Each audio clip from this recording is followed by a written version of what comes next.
After the Second World War, cracks started showing in the rigid moral code of sexuality.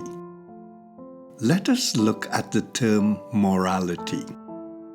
The Stanford Encyclopedia of Philosophy explains morality to refer to certain codes of conduct put forward by a society or a group such as a religion. It includes an individual accepting that code of conduct for her own behavior. Morality also refers to the conduct that, given specified conditions such as a war, would be accepted by all rational persons.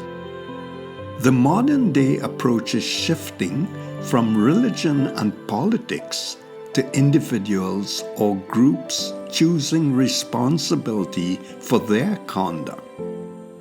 Added to the expanded version of morality are so many shifts in our culture and expectations that we can only highlight a few. So many of these shifts influenced the evolution of sexuality and spirituality. During World War II, women started playing a more active role in the workforce. They began to have a sense of meaning and purpose, which they had not been allowed previously. In the 1970s, married women began entering the labor force in great numbers. The strict segregation of women into certain occupations began to lessen somewhat as new opportunities arose for female workers in traditionally male occupations. Professions like nursing, secretarial, garment manufacturing, to name a few. Modern technology has meant that many tasks that once required heavy physical exertion and were restricted to men can now be performed simply by pushing buttons. Most importantly, women could be paid a lesser salary. This issue exists even today. Then came a direct focus on sexuality. The Kinsey reports of 1948 boldly addressed the role sexuality played in our emerging society. At that time, Kinsey reported that 69% of men in the US had visited prostitutes.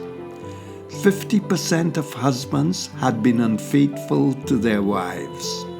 37% of men and 17% of women had at least one same-sex experience.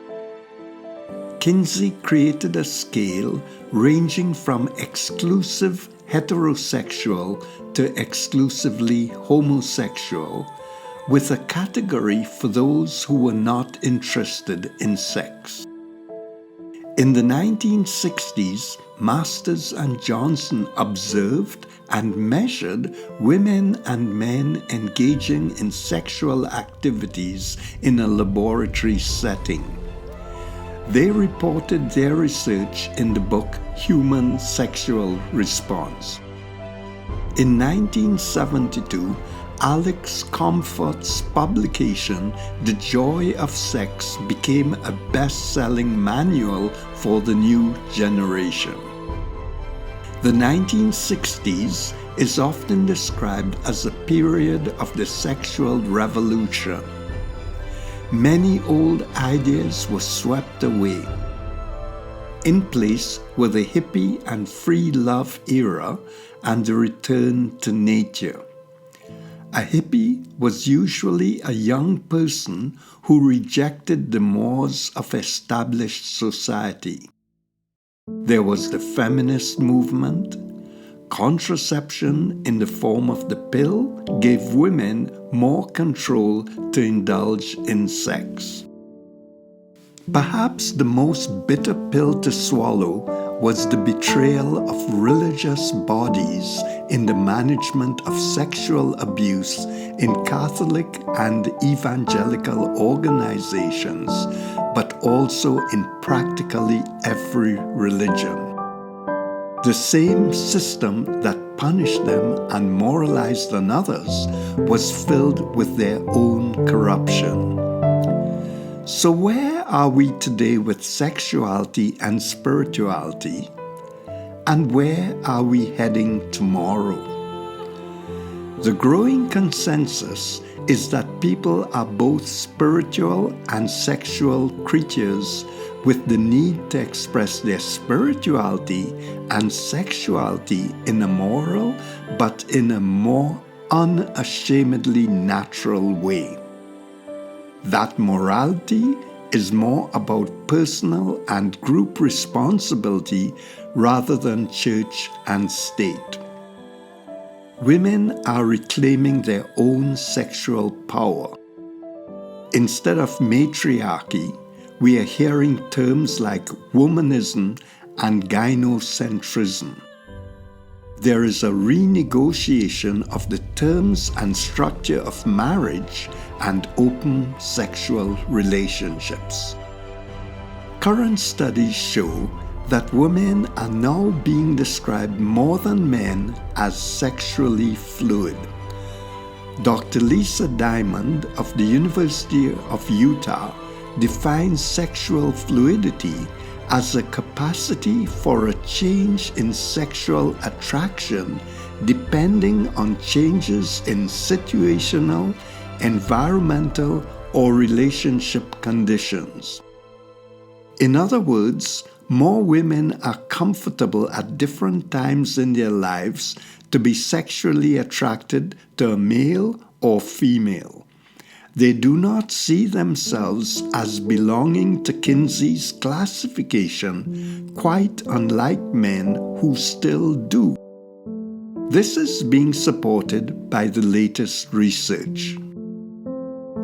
A nationally representative survey of 33,728 U.S. adults conducted since 1972 was reported in the Archives of Sexual Behavior.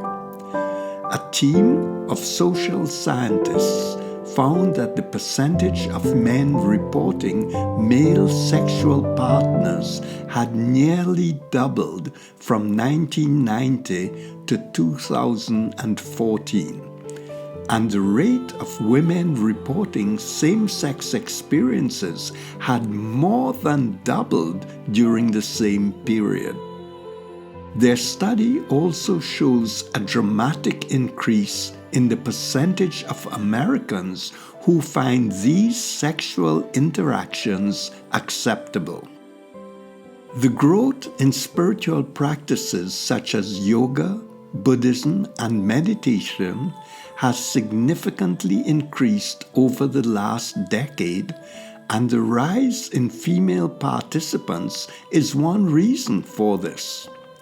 The trend is to treat both sexuality and spirituality as the natural order of things. The church and state are becoming less the regulators of this trend. Individual rights and responsibilities are imperative in this movement. Theologian Ewart Cousins suggests that forces have been building up and are reaching a watershed turning point. We are entering a second axial period. The balance of gender power is being challenged on a global scale. We are shifting from a heterosexual, marital, coital, procreative value system to friendship and pleasure-based values.